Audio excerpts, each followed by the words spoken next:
New Era, Chapter 24. Subject: Drone Z831H369X045, aka 45 or 40. Species: Unknown. Species description: Humanoid. Ship: Grand Vessel of the Universal Omni-Union. Location: USSS Thanatos. Get up. The guard said briskly. What? I asked, having been lost in thought. Captain Reynolds wants to talk to you. Get up. I complied and began to follow the guards. I glanced at Naza's empty cell before we left, and the crack in the glass seemed to glare at me accusingly. Naza's story about the wickedness of the Omni-Union wasn't the first that I'd heard, but I had assumed the others were just gossip brought about by bored workers. Exaggerations, nothing more, lacking the depth and pain of the original tale. Naza didn't like that depth or pain. It was the first time I'd heard such a story from someone that it happened to. The first time I'd seen that kind of pain in someone's eyes. The first time I'd felt fear at that kind of rage. When he had first started his story, I hadn't believed him. I thought he was just making something up to excuse his betrayal of our masters. But when he hit the glass and we locked eyes, while we walked down the long corridors, I thought about my own hive. A dad, 3 moms, 2 brothers, and 2 sisters. My eldest brother had died in an accident when I was too young to remember him.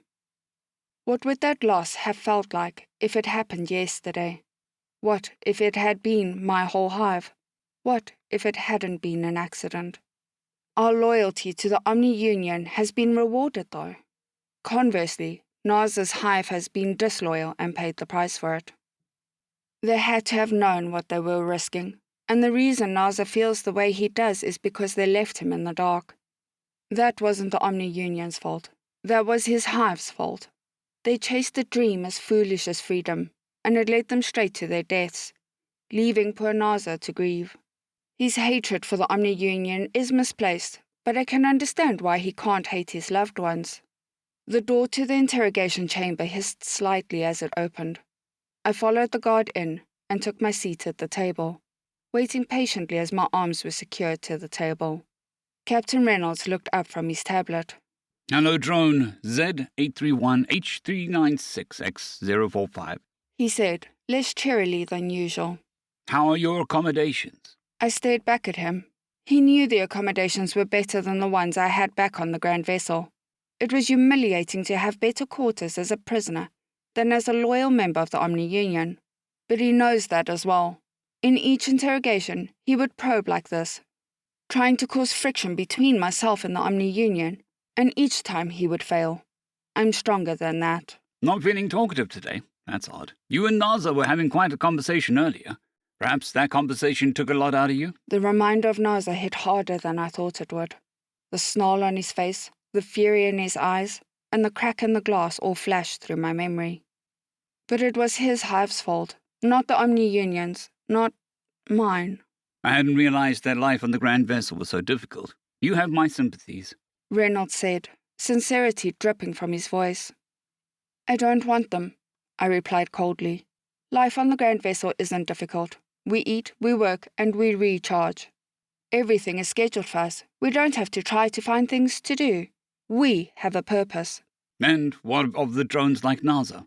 How many do you suppose have lost loved ones like he has? Hundreds? Billions? He lost his loved ones because they weren't loyal. It is unfortunate for him. But at the end of the cycle, it's simple cause and effect. And what about the ones who were loyal, but were executed as rebels anyway? I stared at him blankly. Don't tell me that you never occurred to you. According to your observations alone, they execute an average of 80 dissidents per one of your cycles. You don't kill that many people without getting it wrong now and then. The Omni-Union has eyes and ears everywhere, I replied. They see everything, hear everything. They know whether or not someone is a dissident. Well, now, that's obviously can't be true. If they can see and hear everything, then how did you end up here? I opened my mouth to reply, but none came. He had finally found a crack to exploit. How had the United Systems managed to avoid the eyes and ears of the Omni-Union? You used trickery, my accusation stammered forth.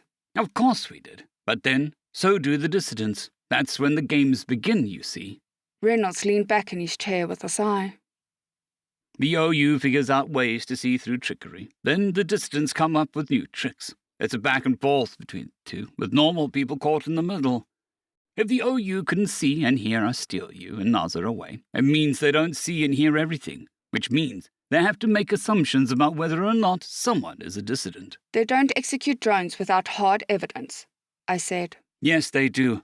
All it takes is an accusation without contesting evidence to convict someone of dissidence.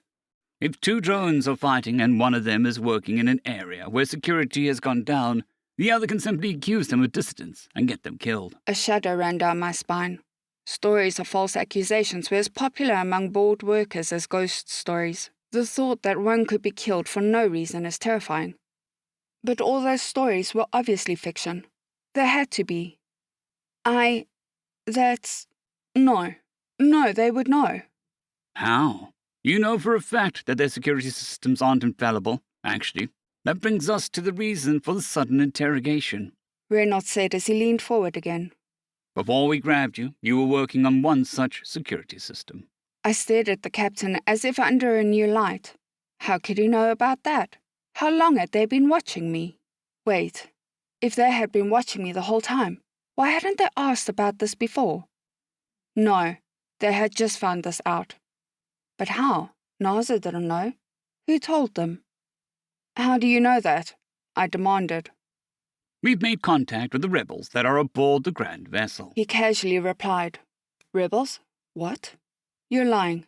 The rebellion was put down. There aren't any rebels aboard the Grand Vessel. Then how did I find out that you have information that we need? My head swam as I tried to think of an alternative explanation.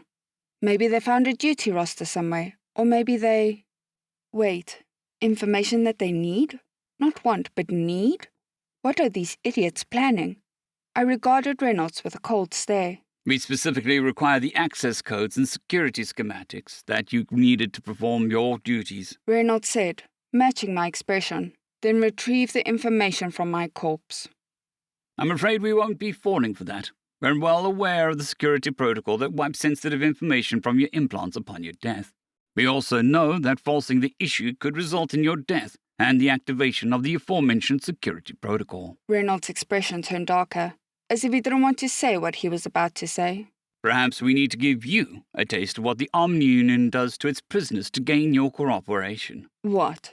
Advanced interrogation, the politically correct term for torture. As a rule, we're against this kind of treatment.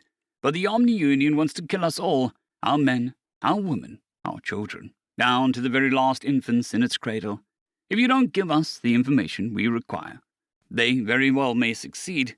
What would you do if you were in our position? Another shiver ran down my spine, but I maintained my cold glare. I wasn't so ignorant that I didn't know about the judicial's interrogation techniques. They were taught to us in school to keep us on the right track in life. I should help you because the Omni-Union is evil. But you would do the same things that they would? I demanded. No. The techniques we've honed over thousands of years are far more insidious. To be fair, we also have many more rules surrounding the use of torture than the Omni-Union does. First, we have to be certain the victim has information that is required. Check. Second, we need to be in a situation where civilian casualties are almost guaranteed. Check. Third, the victim has to have refused cooperation despite reasonable attempts to gain said cooperation. Check.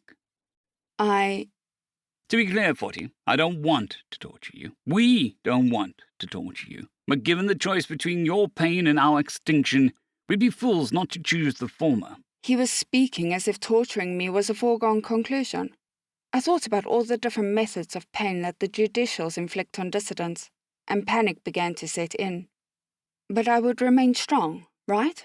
I wouldn't give in to torture, right? There is an alternative, of course. Reynolds said with a measure of hope in his voice. You simply have to realize that what happened to Nazar wasn't a unique experience amongst your people. What do you mean? I asked, glad for the change in topic. Well, as I mentioned, there is another rebellion already formed and waiting for their chance to strike. From my understanding, the last one had a fairly brutal conclusion and was less than one of your lifetimes ago. Ask yourself, what would make so many drones wish to go through that again, rather than to simply follow orders of the Omni-Union? I sat in silence. Wouldn't it be easier just to give in and do what the Omni-Union says? What could motivate them to want to fight to the death for freedom? Or could it be that they're fighting for justice? Justice? Justice for what? Captain Reynolds seemed to see the question in my face. Justice for all those who've been murdered by the Omni-Union, all those innocent people that they've killed, all the families that they've ripped apart, all the cycles that they've oppressed your people. These are crimes, 40. Many of your fellow drones recognize this and are willing to give their lives to make the Omni-Union pay. Could it be true? Could it all be true? What NASA said about where the materials come from? That a new rebellion is about to begin because so many have experienced the same pain as NASA? His tormented expression through the cracked glass flashed through my mind. We don't want to torture you, 40. But if you don't give us the information we need, you'll be siding with the xenocidal murderers, the megalomaniacal child killers. This fight will happen whether you cooperate or not. It has to happen. By withholding this information, you'll be attempting to condemn my species and many of your fellow drones to death. Reynolds said. You have a choice to make. What will it be? I felt as if 1,000 pieces of a machine were suddenly slammed together by his words. How much death had been involved in the construction I've already done? How many ghosts were in the walls of the grand vessel? The Omni-Union had been good to me, good to my family, right? But then, why is my prison cell more comfortable than my rest area? Why do I get tense when anyone cracks a joke about our masters? Why do I hate myself every time I think about the way that Naza looked at me back in our cells? If he finds out what I know and that I refuse to tell, would I ever be able to meet his gaze again? I asked myself all these questions, but I already knew the answer. The answer that made it clear what I needed to do. Okay, I'll give you what you need. End of chapter.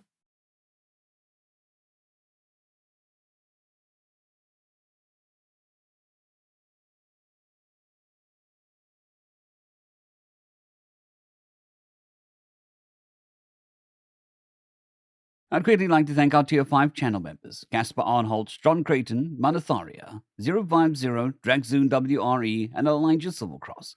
Thank you very much.